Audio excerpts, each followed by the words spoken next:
សួស្តីបងប្អូនទាំងអស់គ្នានៅក្នុងស្រុកនិងក្រៅស្រុកចាថ្ងៃនេះយើងនឹងនាំគ្នាធ្វើមុខម្ហូបសម្លបុកចាសម្លបុកហ្នឹងគឺមានទី1គឺយើងមានទ្រាប់ចាហើយទី2គឺយើងមានខ្ទៀមសម្រាប់ដាក់ពេលដែលចិត្តឆ្អិននិងមួយនេះគឺក្លូចប្លន់ចាក្លូចប្លន់ហើយនេះគឺជាណាហៅថាគៀនចាហើយមួយនេះគឺខ្ទៀមយើងនឹងដាក់ក្រោយដែរគឺផ្សំដាក់ជាមួយនឹងស្លឹកជីទាំងអស់នេះហើយផ្សិតនេះគឺយើងលាយដាក់ដែរហើយតែល្ពៅក៏យើងលាយដែរហើយនឹងផ្សិតចម្បាំងក៏យើងលាយដែរហើយនេះគឺតោសយ៉ាក់ក៏យើងដាក់ជាមួយគ្នាហើយនេះគឺត្រួយល្ពៅយើងដាក់ដើម្បីឲ្យមានរសជាតិឆ្ងាញ់បន្ថែមទៀតហើយនេះគល់ការ៉េសចាការ៉េសនេះក៏យើងដាក់ដែរលាយជាមួយគ្នាហើយសាច់របស់យើងគឺយើងយកសាច់មាន់ដោយសារមានរសជាតិឆ្ងាញ់នៅក្នុងនេះអញ្ចឹងយើងនឹងចាប់ផ្ដើមចម្អិនទាំងអស់គ្នាចាជាដំបូងយើងដាំទឹកឲ្យពុះល្អសិនចាឥឡូវគឺទឹកពុះហើយយើងនឹងបង់សាច់មាន់ហ្នឹងចូលចាំឲ្យពុះចេញជាតិមកសន្ទុះសិនបានយើងដាក់បន្លែថែមទៀតអញ្ចឹងបន្ទាប់នេះគឺយើងបង់បន្លែចូលយើងនឹងបង់អំបិលបន្តិចប៊ីចេងបន្តិចចាំឲ្យបន្លែនេះឆ្អិនសិនអញ្ចឹងយើងចាប់ផ្ដើមយើងមើលនេះឆ្អិនហើយបន្ទាប់មកយើងត្រង់ទឹកហ្នឹងចេញសិនដើម្បីបុកបន្លែដែលនៅសល់ក្នុងឆ្នាំង យ៉ាតាមប្លន់រៅណៅងើយមកប្លៅទុតរពត់ហរងត់ពុរម៉ត់ស៊ីណូហ៊ីមួយមីចាអញ្ចឹងឥឡូវយើងបុកបន្លែនេះម៉ត់ល្អហើយអញ្ចឹងយើងនឹងដួសដាក់ក្នុងឆ្នាំងវិញ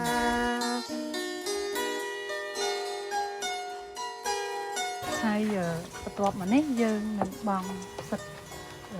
តាមក្រោយ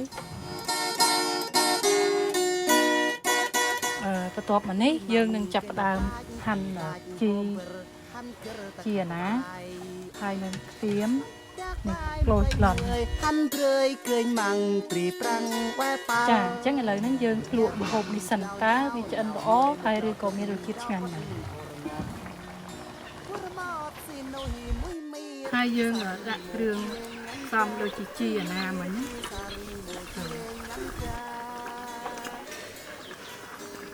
ចាអញ្ចឹងស្លយើងបានឆ្អិនរួចហើយម៉ាំងគេណៅក្លាចព្រីឡាច់ហូមពើហាន់ក្រតខៃតវ៉ៃតាក់ផ្លែមកពេញងើយហាន់ព្រឿយឃើញម៉ាំងព្រីប្រាំងវ៉ែចាអញ្ចឹងស្លយើងបានឆ្អិនរួចរាល់ហើយអញ្ចឹងថ្ងៃនេះយើងនឹងឲ្យភ្ញៀវមកពីបរទេសហើយនឹងបងប្អូនខ្មែរយើងលក់ថាម្ហូបនេះមានរសជាតិយ៉ាងណាចាសូមជម្រាបមួយមីរព្រីសារមកជាងងាន់តា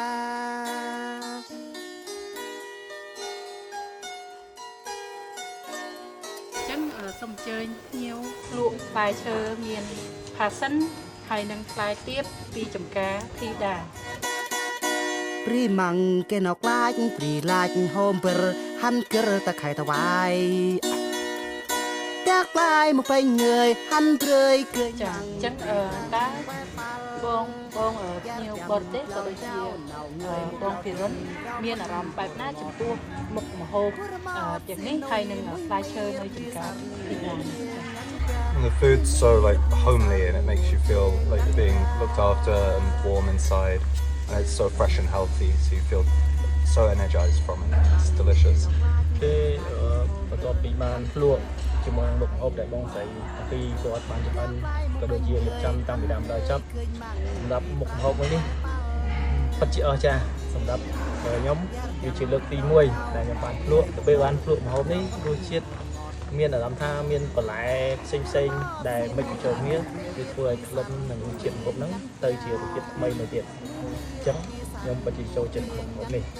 តែវាយ៉ាងហឹរបន្តិចសម្រាប់អ្នកដែលអត់ចូលចិត្តហឹរសម្រាប់ខ្ញុំ it's okay ហើយបើ passion វិញគឺ the best រសជាតិផ្អែមវារសជាតិជូរតិច passion នេះគឺទឹកច្រើនខ្ញុំចូលចិត្តសម្រាប់ការដាំនៅការកាហ្វេធីតារបស់យើងចាសូមអរគុណចាដែលបានទស្សនាវីដេអូនេះពីដើមរហូតដល់ចប់ហើយនឹងការចម្អិនម្ហូបនេះចាសូម អរគុណ សូម ច្រើន ជម្រាបលា បាយ មក បា ទៀត យ បាយបាយ នៅហ៊ីមួយមីរព្រាសានមកជាងអានប្រា